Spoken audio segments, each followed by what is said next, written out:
नमस्कार, स्वागत है हमारे YouTube channel perfect education hub में। मैं राधे। आज भारतीय भूगोल की श्रृंखला को आगे बढ़ाते हुए आज हम लेके आए हैं हरित क्रांति। आज हम बात करेंगे हरित क्रांति के बारे में। विश्व स्तर की हरित क्रांति की शुरुआत कब हुआ था, भारत में हरित क्रांति का शुरुआत कब हुआ था, हरित क्रांति का प्रभाव सबसे ज़्यादा किस फसलों पर पड़ी था, हरित क्रांति के विभिन्न जो कि उनके संबंधित क्षेत्रों के बारे में बात करेंगे। हरित क्रांतियों के बारे में था, उनके संबंधित क्षेत्रों के बारे में भी बात करेंगे। विश्व स्तर में हरित क्रांति का शुरुआत किसने किया था, भारत में हरित क्रांति का शुरुआत किसने किया था, इसके बारे में हम लोग बात करेंगे। जैसे कि आप देख रहे हैं, हमने कि बताया भी है, यहाँ पे कुछ इसके मैटर लिखे हुए हैं। तो देखिए, हम शुरुआत करते हैं विश्व स्तर पर। पहले शुरुआत करेंगे हरित क्रांति का शुरुआत। देखिए, विश्व स्तर पे हरित क्रांति का शुरुआत, देखिए यहाँ पे मैं बता रहा हूँ। विश्व में हरित क्रांति के जनक जनक अर्नेस्ट बोरलाग है। कौन है विश्व में हरित क्रांति के जनक, यानी कहने का आशय हमारा ये है कि विश्व में हरित क्रांति की शुरुआत किसने किया था, अर्नेस्ट बोरलाग ने किया था। इनका जन्म 25 मार्च सन 1914 ईस्वी को हुआ था। अर्नेस्ट बोरलाग का जन्म कब हुआ था, 25 मार्च सन 1914 ईस्वी के अमेरिका के आईओवा नामक प्रांत में हुआ था। अमेरिका के आईओवा नामक प्रांत में हुआ था। उसके बाद देखिए, इन्होंने अच्छी किस्म की फसलों के बीजें भी यहाँ इन्होंने मैक्सिको में, जो कि इनका जो कर्म क्षेत्र था, इनका मैक्सिको था, इन्होंने अच्छी किस्म की बीजें भी की परीक्षण किया। उसके बाद कई देशों में अपना ये परीक्षण भी किया कि मतलब हरित क्रांति का प्रभाव, हरित क्रांति का जो शुरुआत कई देशों में इन्होंने किया, जैसे भारत हो गया, पाकिस्तान हो गया, मैक्सिको हो गया, अन्य देशों में भी हरित क्रांति का शुरुआत किया।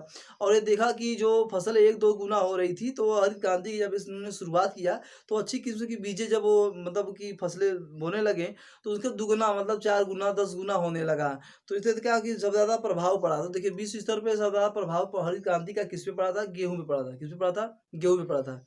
तो देखिए जो ये अर्नेस्ट बोलाग है, ये विश्व में 7 व्यक्तियों में से एक है। विश्व में 7 व्यक्तियों में से एक है। इनको क्या किया गया था, देखिए यहाँ मैं बता रहा हूँ कि विश्व में हरित क्रांति के जनक अर्नेस्ट बोलाग है। इनको नोबेल पुरस्कार, इन्हें 3 मेडल मिला था, इन्हें 3 पुरस्कार मिला था। पहला तो नोबेल पुरस्कार हो गया।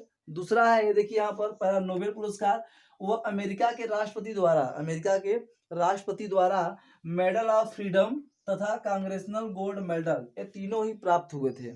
मतलब कहने का आशय है कि नोबेल पुरस्कार से भी सम्मानित हुए थे। उसके अमेरिका के राष्ट्रपति द्वारा मेडल ऑफ फ्रीडम भी ये प्राप्त किए थे। उसके बाद कांग्रेसनल गोल्ड मेडल भी ये प्राप्त किए थे। इन्हें 3 पुरस्कार से इन्हें सम्मानित किया गया। उसके बाद देखिए, सन 2006 में इन्होंने यहाँ पे बोरलाग को सन 2006 में इन्हें पद्म विभूषण से भी सम्मानित किया गया। अर्नेस्ट बोरलाग को सन 2006 में पद्म विभूषण से भी सम्मानित किया गया था। अर्नेस्ट बोरलाग को इन्होंने विश्व स्तर पर क्या किया था, हरित क्रांति का शुरुआत किया था। इसका सबसे ज्यादा प्रभाव किस फसल पड़ा था, गेहूं पे पड़ा था। अब हम बात करेंगे भारत में हरित क्रांति का शुरुआत कब हुआ था, ये किस किन क्षेत्रों में फैला हुआ था। ऐसा लगता है कि जो कई देशों में इन्होंने अपना परीक्षण किया, भारत, पाकिस्तान, मैक्सिको, अन्य देशों में परीक्षण किया था। वैसे ही कि भारत में जैसे कि हर प्रदेशों में अपना जो कि शुरू में अपना परीक्षण किए थे, वो भी हम देखेंगे किन किन प्रांतों में अपना परीक्षण किए थे, वहाँ पे क्या प्रभाव पड़ा था। तो देखिए, भारत में हरित क्रांति का शुरुआत यहाँ बता रहा हूँ कि भारत में, देखिए भारत में हरित क्रांति की जो पिता है, भारत में जो हरित क्रांति के पिता है, डॉक्टर एम.एस. स्वामीनाथन। भारत में हरित क्रांति का शुरुआत किसने किया था, डॉक्टर एम.एस. स्वामीनाथन ने किया था भारत में हरित क्रांति की शुरुआत। उसके देखिए यहाँ पर, इनके नेतृत्व में ही भारत में गेहूं के उच्च उत्पादन हुआ। भारत में उच्च, देखिए जब हरित क्रांति की शुरुआत हुई तो अच्छी किस्म की बीजें मैक्सिको से आ रहा था, जो कि अर्नेस्ट बोला का कर्म क्षेत्र कौन था, मैक्सिको ही था। तो वहाँ के अच्छी किस्म की बीजें आने लगी। जब अच्छी किस्म की बीजें आने लगी तो वो अधिक उत्पादक थे। क्या थे, अधिक उत्पादक थे। तो इनके नेतृत्व में क्या हुआ, स्वामीनाथन के नेतृत्व में क्या हुआ, भारत में मतलब उच्च उत्पादन होने लगे, फसलों का उच्च उत्पादन होने लगे, जिससे 1 2 गुना 4 गुना हो गया, फसलें होने लगी। इनके नेतृत्व में ही देखिए, तब भारत में उच्च उत्पादन बीजों का विकास हुआ। देखिए, जब क्या होता है कि जब उच्च उत्पादन होने लगा फसलों का, तो देखिए बीज बीज भी इतना रखेंगे कि जो बीज 1 गुना 2 गुना हो रहा था, अब डायरेक्ट 2 4 गुना हो रहा है। तो अच्छी किस्म की बीजों का भी उत्पादन होने लगा, विकास होने लगा। तो ये हरित क्रांति का प्रभाव सबसे ज्यादा किस पे पड़ा था, गेहूं पे। किस पे पड़ा था, गेहूं पे। आप जरूर इस हरित क्रांति को डिनोट जरूर करिएगा, ताकि आप भूले ना। आगे देखिए, भारत में उच्च उत्पादक बीजों की शुरुआत, भारत में उच्च उत्पादक बीजों की शुरुआत संयुक्त राज्य अमेरिका के सॉरी, संयुक्त राज्य अमेरिका के आधारित रॉक फेलर फाउंडेशन के सहयोग से हुई थी। किसके? रॉक फेलर फाउंडेशन के सहयोग से भारत में उच्च उत्पादक बीजों की क्या हुई थी?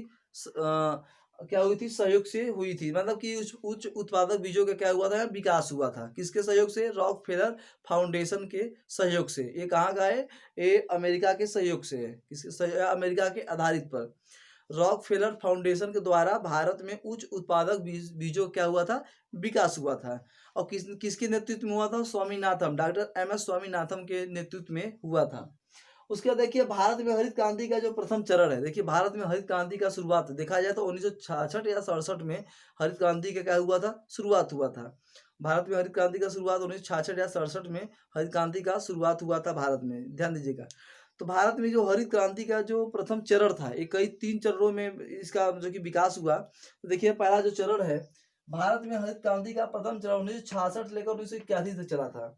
भारत में हरित क्रांति का प्रथम चरण कब चला था? 1966 से लेकर 1981 तक प्रथम चरण चला था। उसके बाद जब प्रथम चरण चला तो यहाँ पे परीक्षण किया गया अनेक प्रांतों में। देखिए यहाँ कौन कौन से प्रांत है? हरियाणा, पंजाब, पश्चिमी उत्तर प्रदेश में क्या की गई थी? शुरू की गई थी। हरित क्रांति का मतलब कि हरित क्रांति का जो प्रभाव था ये देखा गया। तो पंजाब और हरियाणा, पश्चिम उत्तर प्रदेश में इनकी क्या किया गया था? शुरुआत किया गया था।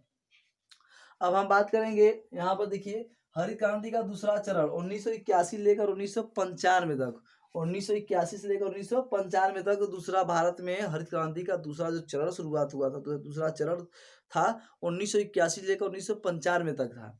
1981 से लेकर 1995 था। उसके बाद तीसरा चरण 1995 से शुरुआत होता है। पहला चरण 1966 लेकर 1981 तक, दूसरा 1981 लेकर 1995 तक। तीसरा जो चरण था 1995 में शुरुआत हुआ था, उसके बाद ये धीरे धीरे पूरे भारत में विस्तृत हो गया। यानी पूरे भारत में क्या हुआ? हरित क्रांति फैल गया। 1995 से ही पूरे भारत में हरित क्रांति की क्या हुई थी? या कहिए तो पूरे भारत में हरित क्रांति फैल गई थी सन 1995 से ही। उसके देखिए ये तो हरित क्रांति हो गई। अब हरित क्रांति के कुछ जो क्रांतियां हैं, वो क्रांतियों को संबंधित क्षेत्रों के बारे में बात करेंगे। तो देखिए 28 जुलाई सन 2000 को, 28 जुलाई सन 2000 ईस्वी को एक केंद्र सरकार द्वारा एक नई राष्ट्रीय नीति कृषि घोषणा की गई थी। केंद्र सरकार द्वारा नई राष्ट्रीय कृषि नीति की क्या की गई थी? घोषणा की गई थी। और उसमें एक क्रांति बनाई गई थी, इंद्रधनुषी क्रांति। इंद्रधनुषी क्रांति की शुरुआत कब हुआ था? 28 जुलाई सन 2000 को केंद्र सरकार द्वारा नई राष्ट्रीय कृषि नीति का घोषणा की गया था। तो जो इंद्रधनुषी क्रांति है, इसमें कहा गया था जितने भी प्रत्यक्ष या अप्रत्यक्ष रूप से जितने भी क्रांतियां हैं सबको शामिल कर लिया जाए। यानी जो लाभान्वित भी है, जो हानिकारक भी है, करने का से सबको क्या किया जाए? एक में शामिल कर दिया जाए। तो देखिए एक में शामिल करने का कौन सी क्रांति है? इंद्रधनुषी क्रांति, जो कि 28 जुलाई सन 2000 को शुरुआत की गई थी।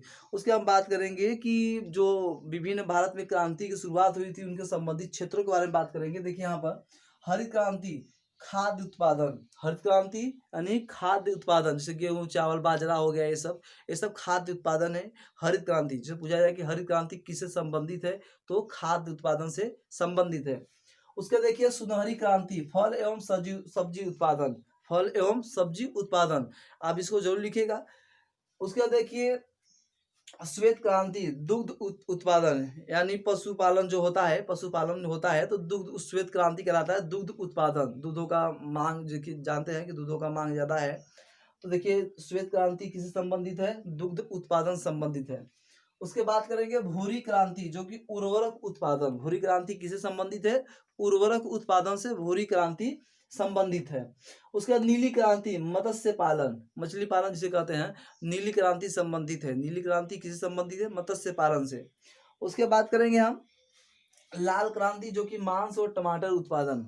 लाल क्रांति किससे संबंधित है? मांस एवं टमाटर से संबंधित है।